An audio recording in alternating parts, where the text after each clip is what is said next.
moving on to another subject tonight on terrorism and whether the ruling party is playing a dangerous double game on terror. The BJP has strongly objected to a series of statements from senior leaders over the last few days, from Shakil Ahmed's comments linking the formation of the Indian Mujahideen to the Gujarat riots, to Digvijay Singh, who has linked Advani's Rath Yatra to the rise of terrorism.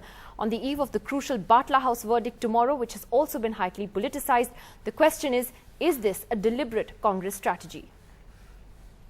लेकिन NIA ने अपनी chargesheet में लिखा है कि Indian Mujahideen का गठन गुजरात दंगों के रिएक्शन में हुआ। मैंने कहा है कि अब it is not the Congress party. Shakeel Ahmed साहब अनुभवी व्यक्ति हैं, वो तोल मोल के ही बोलते हैं। Is the Congress divided or is this strategy? Those backing Shakil Ahmed say he was only quoting the NIA report. Many see this as part of Congress strategy to reach out to minorities ahead of the next Lok Sabha elections. Whatever Mr. Shakil Ahmed said, it should be taken in a different context. The terrorism or terrorists have started only after the Rath Yatra or the Gujarat riot, because we cannot justify terrorism with any particular incidents. Congress General Secretary Digvijay Singh took the terror debate a step forward, saying that the increase in terror activities could be attributed to Advani's Rath Yatra. Ironically, these statements come at a time when Rahul Gandhi has told spokespeople that action will be taken if they don't speak in one voice and follow the party line. Ahmed has already clarified his tweet. He is not supporting anyone. I don't think there's any story left on that. He's already clarified what he has to say. This is exactly the kind of divide that was apparent after the Batla House encounter. Many in the Congress believe that by linking Indian Mujahideen to the Gujarat riots, the party may weaken India's claim that most terror cases in India are sponsored from across the border. As political parties get into election mode, one perhaps hasn't heard the last of what may well be deliberate contradictions. With Sandeep Phukan in New Delhi, Soumya Menon, NDTV. Well, is the Congress playing a dangerous double game when it comes to this issue of terror? Joining us, apart from the Congress and BJP spokesperson, Shahid Siddiqui, the editor of Nai Duniya, and from Tehelka or Gulhair.com now, Ashish Khaitan. Let me ask Shahid Siddiqui first. Shahid, when you look at these series of statements that have been made by senior Congress leaders, an official spokesperson, Digvijay Singh, of course, says things from time to time. Then you have Rahul Gandhi in between telling the party at a workshop that no one should speak out of turn. Now, is this a deliberate strategy you think that the Congress is pursuing, or are these leaders just speaking out of turn genuinely? If it's a deliberate strategy, then it's a very foolish strategy, because most of the Muslim organizations, Muslim leaders and the Muslim media has rejected this thesis that IM was created as a reaction to the Gujarat riots, because we believe that IM is an exaggerated figment of imagination of various intelligence agencies, including ISI. ISI, once it realized that it cannot take all the blame for terrorism, instead of projecting Lashkar-e-Taiba, started projecting IM. And some of our agencies started blaming IM for case they could not solve. So it became a strategy, blame everything on IM, and something which explains everything explains nothing. So that has been the strategy of our intelligence agencies and the Pakistani intelligence agencies.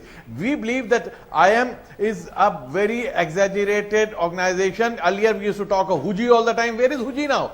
We used to blame everything, every terror act on Huji. Where Huji has evaporated suddenly. So the Congress people are making a huge mistake by thinking that Muslims will be impressed. Muslims will not be impressed. Muslims believe Indian Muslims have not indulged in terrorism in spite of all the riots of Mumbai, of Babri Masjid demolition, and every riot in this country. Indian Muslims believe that in a democracy we have to engage with the groups, people, politics, economy, and that is the solution to our problems. Terrorism. But you think it's a deliberate Congress? You think it's a deliberate strategy that they believe that this is a political strategy that can work for them? I don't know. I don't think Congress people can be so foolish. If they are, then they are playing with fire, and they are making a huge mistake. This is a suicidal strategy, because this will not benefit among the Muslims, and this is going to damage them among other communities and groups in the country, and it's going to damage us internationally. So this is not a very positive and very intelligent strategy. Okay, Sanjay Jha, how would you respond to that? Because the Congress's own response to all these series of comments has also been rather strange. You had Renuka Chaudhary distancing the party from Shakil Ahmed's remarks. Then you had Raj Babbar saying something that was quite to the opposite effect. Is the Congress endorsing these views privately? Is there a good cop, bad cop game going on here? What's going on? Nidhi, you should make a visit to Mumbai sometime when you're free. You will see some giant skyscraper-high posters of Mr. Narendra Modi proudly proclaiming, "I'm a Hindu nationalist" all over the city. And if that is not communal politics, what is?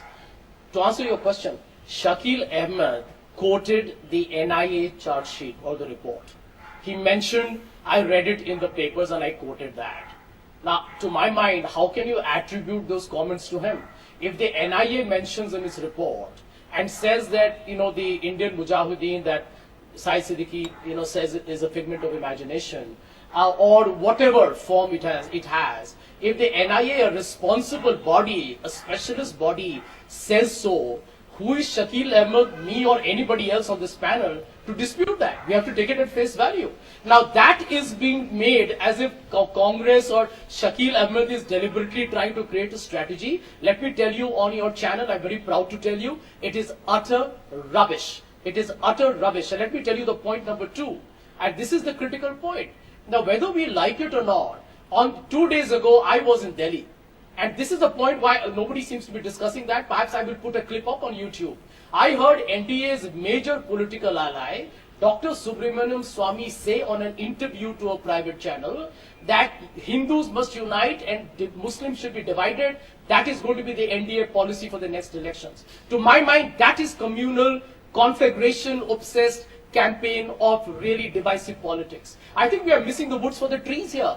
Shakil Ahmed's tweet need to be read. It is there. He's not deleted them. He in fact has said, "I'm amused as to how the BJP is taking a quote of the NIA and attributing it to me and blaming them." Vijay Singh saying that Advani's Rath Yatra is also responsible for terrorism. That's just a coincidence. Meem Afzal, the Congress spokesperson, made another statement, I think yesterday, that the BJP is a symbol of terrorism. Is this just a coincidence that everyone's suddenly talking like this in the Congress party? Nidhi, let me tell you, when the Babri Masjid demolition happened, exactly 2 days later, I was here in Mumbai when the riots began. And I've seen the serial bomb blasts that were done by Dawood Ibrahim exactly 2 months ago in a building next to my own. When did that happen? Is there a cause and effect? Can we pretend that doesn't exist? The Babri Masjid demolition that the BJP, RSS and the Shiv Sena did has created a sense of anger and injustice in the country. Now whether it takes a form of terrorism, that's a different issue for the security agencies. But Dawood Ibrahim going was the Pakistani ISI plan. It had nothing to do with Indian Muslims. Indian Muslims did not react. Indian Muslims did not react to Babri Masjid demolition by terrorism. You are insulting Indian Muslims by calling them terrorists. Indian Muslims are not terrorists. They do not support terrorism. They do not. They reject terrorism at any cost, whatever may be the cause. Sanjay, you made your point. Let me get Lalita Kumar Mangalam on this. Communal forces need to be circumspect. No, but Lalita Kumar Mangalam, it now seems to be a competitive politics of communalism that we're talking about now. Who can be more polarizing than the other? After making a statement, sure, Nidhi, I feel very strongly that after making that absolutely irresponsible statement, the Congress is now trying to backtrack and put the blame on the BJP, which is its common ploy. I don't understand what a poster in Bombay has got to do with the statement that the Congressperson had to make. As per their own spokesperson's statement, the particular gentleman is a very mature congressman, etc., etc., and there is no need for the Congress to comment. Do they even understand what a dangerous statement he made? It's like giving, a lighted petrol bomb to somebody and saying, "Throw it if you feel angry." You're talking about the Muslims being angry and therefore forming the IM. You claim it's somebody else's, the national, NIA's statement or findings. What about somebody tomorrow will turn around and say, what about what happened to the Sikhs when Mrs. Gandhi was killed?